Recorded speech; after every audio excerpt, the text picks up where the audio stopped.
RSS যেরকম প্রধানমন্ত্রীকে বলে দিয়েছিল যে মণিপুরে বিজেপি নেতার বাড়ি জ্বলে পুড়ে যা, কিন্তু মণিপুর যাওয়া যাবে না, গোটা পৃথিবী হিল্লি দিল্লি করলেও মণিপুরে যাওয়া যাবে।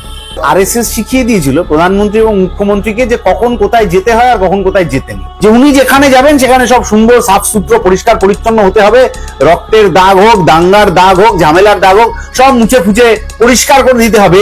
যতদিন না পরিষ্কার হবে ততদিন উনি ওখানে পা দেবেন না। নিজের গায়ে কাদা না লাগানোর পদ্ধতি যেরকম মুখ্যমন্ত্রী প্রধানমন্ত্রী নিচ্ছেন, তার জন্য গোটা সমস্যাটা, গোটা ঝামেলাটা সাধারণ মানুষকে ফেস করতে হচ্ছে।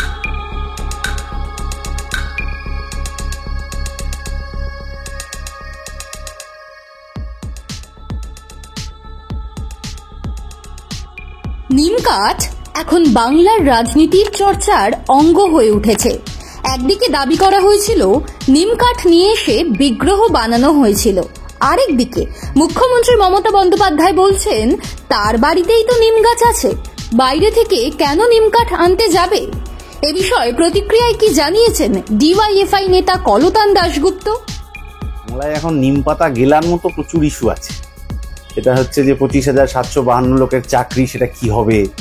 মেদিনীপুরে, জলপাইগুড়িতে জাল স্যালাইনে প্রসূতি মৃত্যু, তার কি হবে?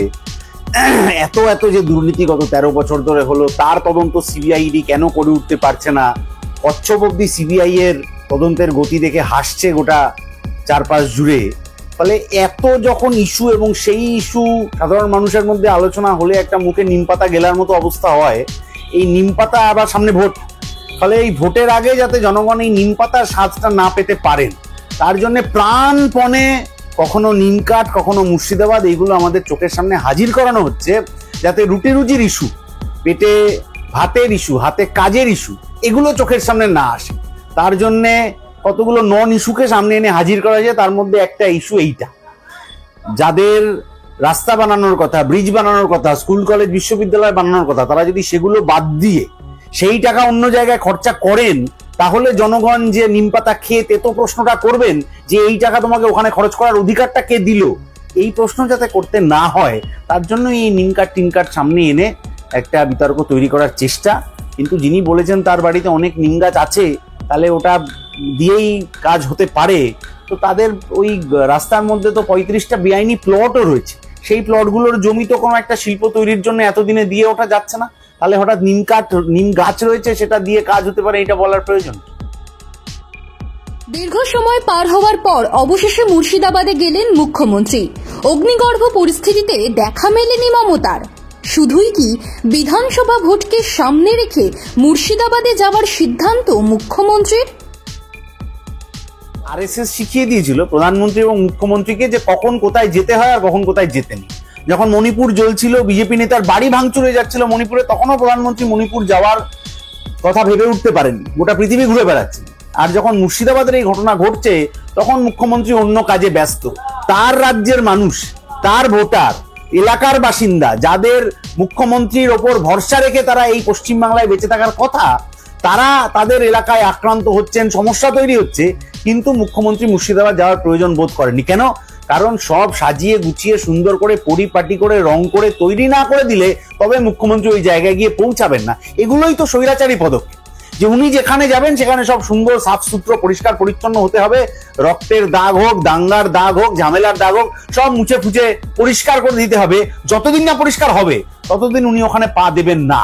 এই যে নিজের গায়ে কাদা না লাগানোর পদ্ধতি যেরকম মুখ্যমন্ত্রী প্রধানমন্ত্রী নিচ্ছেন, তার জন্য গোটা সমস্যাটা, গোটা ঝামেলাটা সাধারণ মানুষকে ফেস করতে হচ্ছে।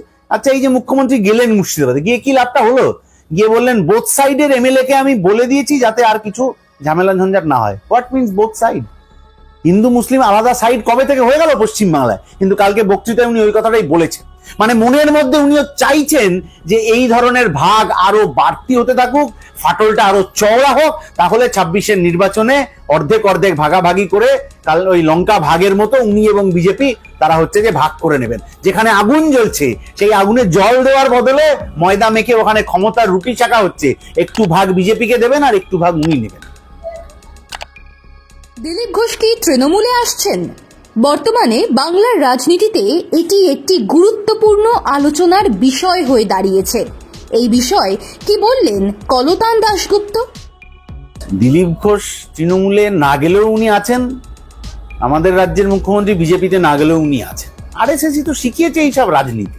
এই যে দিলীপ বাবু বললেন না যে মমতাকে মন্দির পলিটিক্সে আমরা নামিয়েছি, দ্যাট ইজ দ্য কি পয়েন্ট।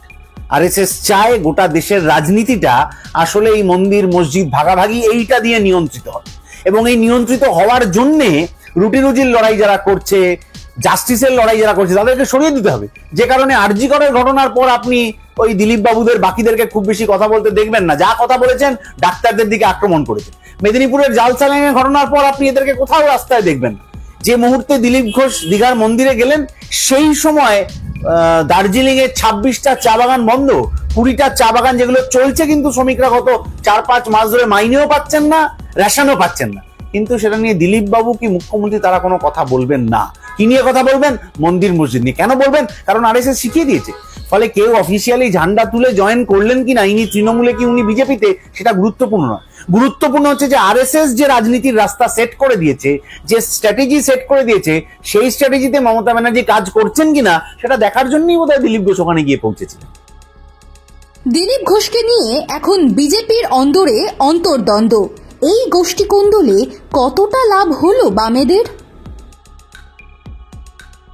বিজেপির গোষ্ঠী দ্বন্দ্ব দিয়ে বামেদের কি হবে? বিজেপির গোষ্ঠী দ্বন্দ্ব মানে কিছু লোকের আবার অক্সিজেনের খামতি হবে, আবার সে এই দিক থেকে ওদিকে কি ওয়াশিং মেশিন না কিসে ঝাঁপ দেবে, গিয়ে তৃণমূলে জয়েন করবে। এর থেকে বাড়তি আর কিছু হওয়ার নেই তো। অর্জুন সিং বলুন, শুভেন্দু অধিকারী বলুন, ওইসব আরো কিছু, রাজীব ব্যানার্জি বলুন, তাদের এপার থেকে ওপার আর ওপার থেকে ওপার, মানে এই কুলে আমি আর ওই কুলে তুমি, মাঝখানে নদী ওই যায় বয়ে যায়। এর বাইরে আর কিছু করার নেই তো। ওইটুকুই ওদের সীমাবদ্ধতা, খিড়কি থেকে সিংহদুয়ার, তার বাইরে যেতে পারবেন না। ফলে বামপন্থীরা এবং সাধারণ মানুষ তারা জানেন যে তৃণমূলে দম বন্ধ হয়ে গেলে বিজেপিতে যাবে, বিজেপি থেকে অক্সিজেনের প্রয়োজন হলে তৃণমূলে আসবে। এই দিয়ে মানুষকে বোকা বানানোর চেষ্টা 19 থেকে 21 প্রচুর হয়ে গেছে। এরকমও হয়েছিল যে এরকম ইন্টারভিউ যখন 19 থেকে 21 সালের মধ্যে আমরা কেউ দিচ্ছি, ইন্টারভিউ শুরুর সময় যতজন নেতা তৃণমূলে ছিলেন, শেষ হতে হতে কিছু বিজেপিতে চলে গেলেন। 21-এর নির্বাচনের পর আবার নিঃশ্বাস ফেলার সময় যত লোক বিজেপিতে ছিলেন, তার থেকে নিঃশ্বাস ফেলতে ফেলতে কিছু লোক তৃণমূলে চলেন।